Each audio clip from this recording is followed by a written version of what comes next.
नमस्कार, मैं उस्मा और आप देख रहे हैं मंथन टुडे। बिहार की सियासत में मुस्लिम वोट बैंक हमेशा से निर्णायक रहा है और यही वजह है कि हर चुनाव में इसका जिक्र सबसे ज्यादा होता है। अब की बार यह वोट बैंक महागठबंधन और इंडिया ब्लॉक के लिए सिरदर्द बनता दिख रहा है। वजह है हैदराबाद के सांसद असदुद्दीन ओवैसी और उनकी पार्टी AIMIM।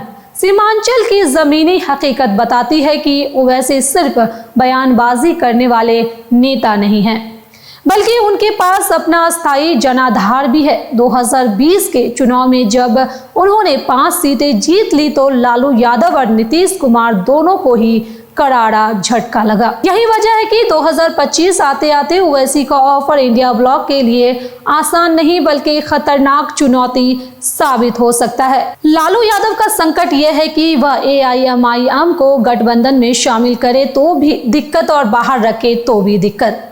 शामिल करेंगे तो RJD के पारंपरिक मुस्लिम यादव समीकरण में सेंध लगेगी, बाहर रखेंगे तो वैसी वोट कटवा बनकर NDA को परोक्ष लाभ पहुंचा देंगे। RJD नेता खुद मान रहे हैं कि अगर ओवैसी गठबंधन में रहकर 5 सीटें भी जीत गए तो मुस्लिम नेतृत्व का क्रेडिट सीधा उन्हें चला जाएगा और लालू यादव की मुसलमानों के असली मसीहा वाले छवि फीकी पड़ जाएगी।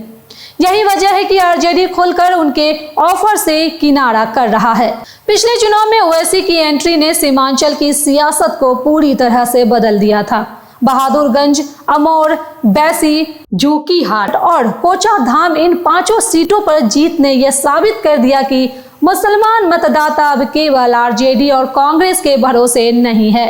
हालांकि बाद में उनके 4 विधायक टूट गए, लेकिन ओवैसी के संगठन और उनके चेहरे का प्रभाव आज भी सीमांचल के मुस्लिम युवाओं पर बना हुआ है। यही वजह है इलाका जहां 24 विधानसभा सीटें हैं और करीब 68% आबादी मुस्लिम है। यही कारण है कि यहां का हर समीकरण पटना की सत्ता तक सीधा असर डालता है। 2023 की जातिगत जनगणना ने तस्वीर और साफ कर दी। राज्य की 243 सीटों में 47 ऐसी है जहां मुस्लिम मतदाता निर्णायक भूमिका में हैं। इनमें से 11 सीटें ऐसी हैं जहां 40% से ज्यादा वोटर मुस्लिम हैं।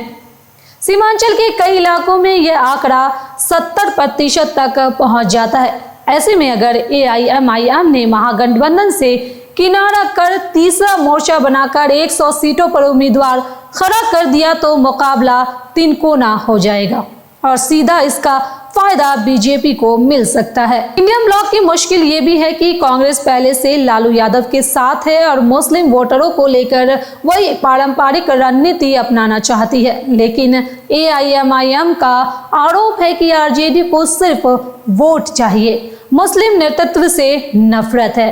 यही कारण है कि अख्तरुल इमाम जैसे नेता खुलकर कह रहे हैं कि अगर हमें गठबंधन में इज्जत नहीं मिली तो हम अपना रास्ता अलग बनाएंगे। यह बयान महागठबंधन की परेशानी और बढ़ा देता है, क्योंकि एक तरफ BJP हिंदुत्व के मुद्दे पर वोटों का ध्रुवीकरण करने में लगी है, वहीं दूसरी तरफ ओवैसी की मौजूदगी मुस्लिम वोटों को बिखरा सकती है। लालू यादव की रणनीति यह लगती है कि मुस्लिम वोट बैंक उनके पास वैसे ही आएगा क्योंकि भाजपा का विकल्प वही है, लेकिन यह सोच जोखिम भरा है क्योंकि 2020 का नतीजा साफ बताता है कि सीमांचल के मतदाता विकल्प तलाशने में हिचकिचाते नहीं हैं। यही वजह है कि महागठबंधन इस बार किसी भी गलत अनुमान से बड़ी हार मोल ले सकता है।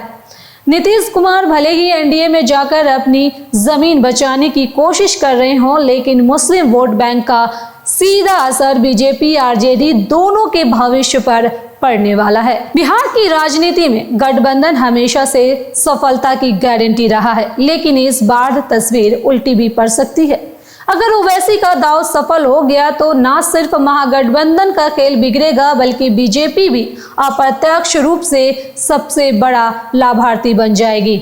ऐसे में 2025 का विधानसभा चुनाव सिर्फ सत्ता परिवर्तन का चुनाव नहीं होगा, बल्कि यह तय करेगा कि बिहार की मुस्लिम राजनीति का असली चेहरा कौन है, लालू यादव, कांग्रेस या फिर असदुद्दीन ओवैसी। चलिए फिलहाल इस खबर में इतना ही। देश दुनिया की तमाम ऐसी बड़ी खबरों के लिए बने रहे मंथन टुडे के साथ ही हमारे चैनल को लाइक करें, सब्सक्राइब करें, फॉलो करना ना भूलें। बहुत बहुत शुक्रिया।